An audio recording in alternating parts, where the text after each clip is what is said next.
السلام عليكم إخواني أخواتي، مرحبا بكل من يشاهد هذا الفيديو من قناتكم دواؤنا بين أيدينا للوصفات الطبيعية. اليوم إن شاء الله سأقدم لكم وصفة للتخلص من الزكام ونزلات البرد. فهذه الوصفة سبق لنا أن نشرناها على قناتنا الرئيسية منذ 3 أشهر تقريبا، والحمد لله أعطت نتائج ممتازة.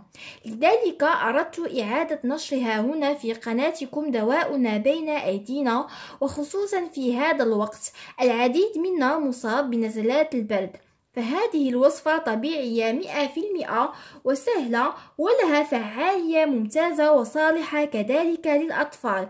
نبدأ على بركة الله. لدينا هنا أصدقائي اليوسفي كما تلاحظون، فهو يحتوي على فيتامين سي الذي يحمينا من نزلات البرد، وله مفعول قوي في محاربة فيروس الإنفلونزا، كما يحتوي على الألياف الطبيعية التي تحمي أجسامنا. أما بالنسبة للمكون الثاني فلدينا هنا أصدقائي الليمون الحامض كما تشاهدون، وهو يعتبر مضاد للبكتيريا والفطريات والفيروسات، وهو جد رائع لنزلات البرد كالزكام والسعال. أما بالنسبة للمكون الأخير والثالث فلدينا هنا الثوم، فهو مضاد للالتهاب ويقوي المناعة، وسيمنحكم القدرة على التخلص من الإنفلونزا. نمر إن شاء الله إلى طريقة تحضير وصفتنا لليوم.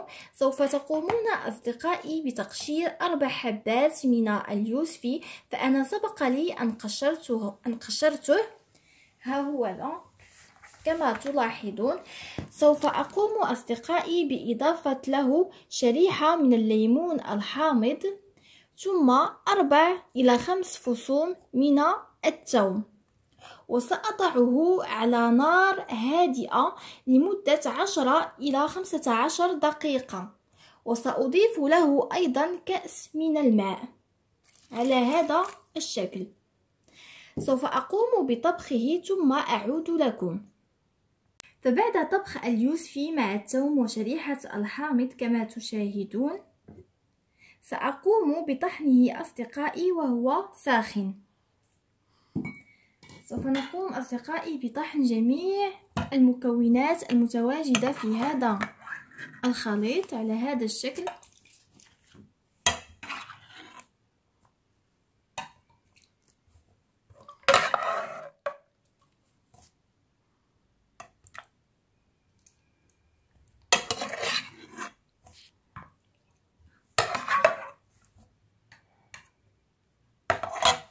سوف أقوم بطحن هذه الكمية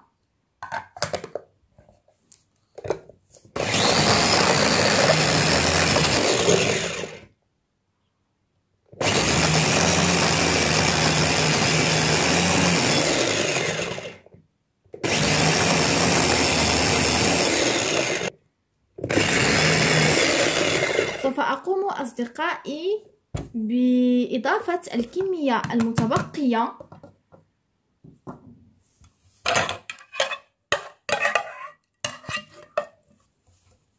كما تشاهدون.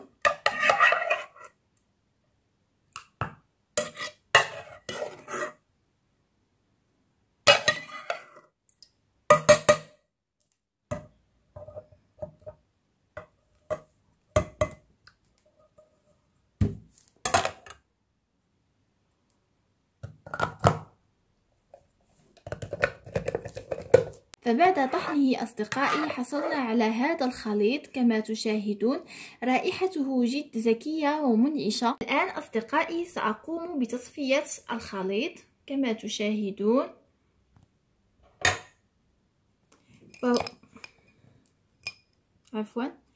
فهو جد ممتاز، فيجب ضروري تصفيته للحصول على العصير المركز على هذا الشكل. سأكمل باقي الكمية ثم سوف أعود. فبعد تصفية الخليط أصدقائي حصلنا على هذا العصير المركز كما تشاهدون، فهو جد رائع وقمنا بالتخلص من بقايا الليمون والثوم وكذلك شريحة الليمون الحامض. تقومون بوضعه في وعاء زجاجي معقم، كما يمكنكم مضاعفة الكمية والاحتفاظ بها في الثلاجة لمدة 3 أيام. فهذا الخليط يشرب في الصباح على الريق وقبل الغداء وعند النوم، فهو جد فعال، يخلصكم من الزكام وكذلك من السعال ونزلات البرد، كما يقوي المناعة بشكل كبير. فهو سيروم طبيعي جد فعال، وسبحان الله الذي جعل دواؤنا بين أيدينا وفي متناول الجميع. أتمنى أن تنال الوصفة إعجابكم، ولا تنسوا أصدقائي بتشجيعنا بوضع لايك ومشاركة الفيديو ليستفيد غيركم، فالدال على الخير كفاعله. مع السلامة.